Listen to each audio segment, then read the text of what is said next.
예전 영상에서 한번 말씀드렸지만 재능이 없다는 생각이 들 때 좀 힘들다라는 말씀을 드렸었어요. 그러면서 좀 다르게 승화할 수 있는 그런 얘기들을 했었었는데, 그럼에도 불구하고 반복되는 이런 상황 속에서는 약간 뭐 좌절까지는 아니지만 위축되는 그런 느낌은 있거든요.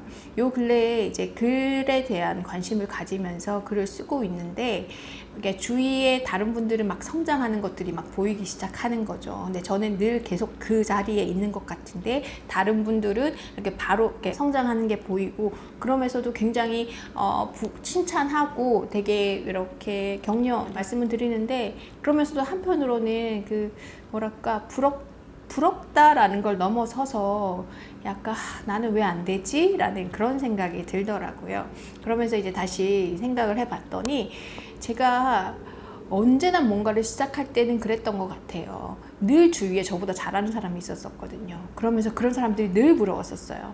예쁜 사람을 보면 예뻐서 부럽고, 그리고 날씬한 사람을 보면 날씬해서 부럽고, 수영학원을 갔더니 수영 잘하는 사람이 부럽고, 댄스 학원을 갔더니 춤 잘 추는 사람이 부럽고, 여행을 갔더니 영어 잘하는 사람이 부럽고, 글 쓰러 왔더니 글 잘 쓰는 사람이 부럽고, 학원에 왔더니 수학 잘 푸는 사람이 부럽고.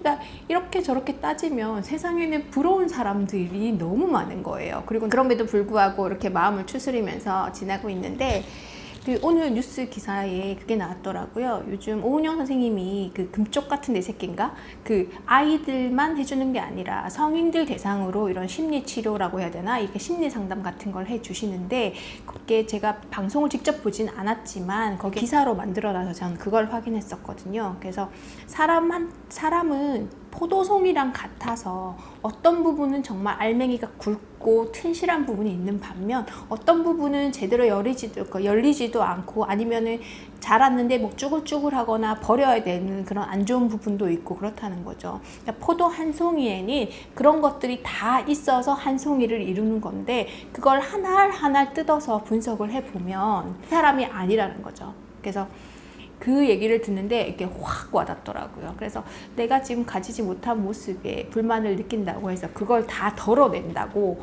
이게 내가 좀 더 완벽한 사람이 되는 게 아니라 내가 아닌 다른 누군가가 될 수도 있겠다라는 생각이 들면서, 저희 딸아이는 그림 그리는 거 좋아해요. 그래서 그림도 뭐 비교적 잘 그리는 편인 것 같고, 상대적으로 저랑 비교를 하자면 그랬는데, 어느 날 굉장히 시무룩한 표정으로 저한테 와서 얘기를 하더라고요. 왜 그러냐고 그랬더니 자기는 그림을 누구만큼 못 그려서 속상하다라는 얘기를 하더라고요. 그래서 그게 왜 속상해? 그럼 엄마는 속상하지 않아? 저한테 그래요. 나는 그림 못 그리는 걸로 안 속상한데? 그럼 엄마는 언제 속상해? 그러면서 생각이 든 게, 저는 남들보다 글을 못 썼을 때 속상하더라고요. 그리고 남들보다 돈을 많이 못 번 거에 대한 거는 좀 별로 덜 속상한 것 같아요.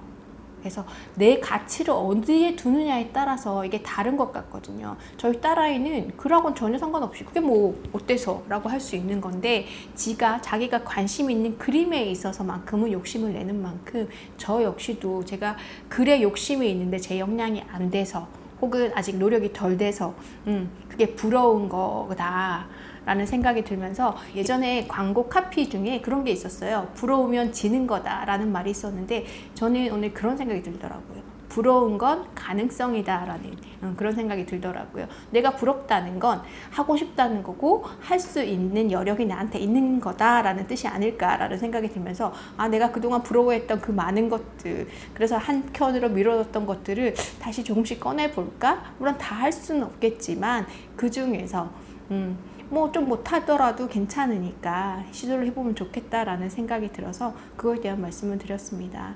세상에는 정말 잘하는 사람도 많고요. 제가 유튜브를 시작했을 때 벌써 주위에 많이 알려진, 저는 좀 약간 후발주자에 가까운 편이었었잖아요. 근데 막 몇만 명, 이렇게 몇십만 명 되는 거는 아예 저의 경쟁 상대도 아니었고, 그냥 한 100명, 200명 되는 사람들도 너무 부러웠었거든요.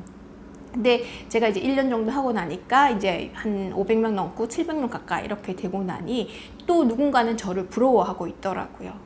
그래서 저는 아직 갈 길이 먼데, 또 어떤 눈높이에서 보느냐에 따라 누군가는 저를 부러워하고 저는 또 누군가를 부러워하고, 그러면서 그때 그 부러움이 또 가능성이 아닐까. 제가 뭐 2,000명 이렇게 3,000명 되는 사람들이 부러우면 또 그렇게 닮아가기 위해서 노력하고 있지 않을까라는 생각이 들고, 그리고 이제 아까 말씀드렸다시피 글을 쓰는 데 있어서 저희 이제 문인, 동인들 분들이 다들 잘 쓰시는 거예요.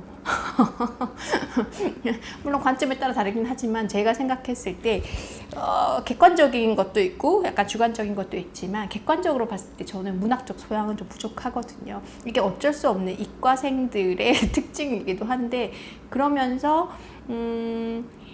되게 부럽다라는 느낌이 드는 반면에 참 다행이다라는 생각이 들더라고요.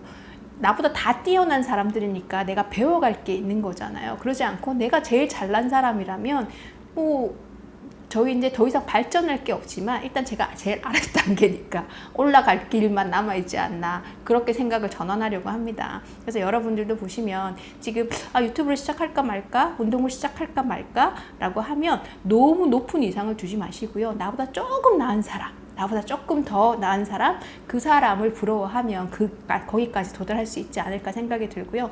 목표는 크게 잡으라고 하는데 그러면 저는 좌절이 앞서더라고요. 그래서 수영을 할 때도 제가 초급반이면 중급반 아니면 초급에서 초급반은 좀 잘하는 사람 그 정도 눈높이를 하고 가야 내가 편안하게 그 목표를 좀 달성할 수 있겠더라고요.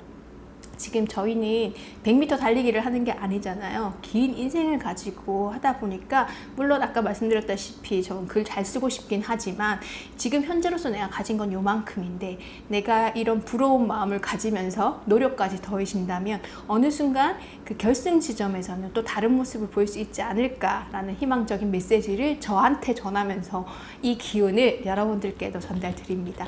네, 오늘 제 영상은 여기까지고요. 다음에 다시 인사드리도록 하겠습니다. 시청해주셔서 감사합니다.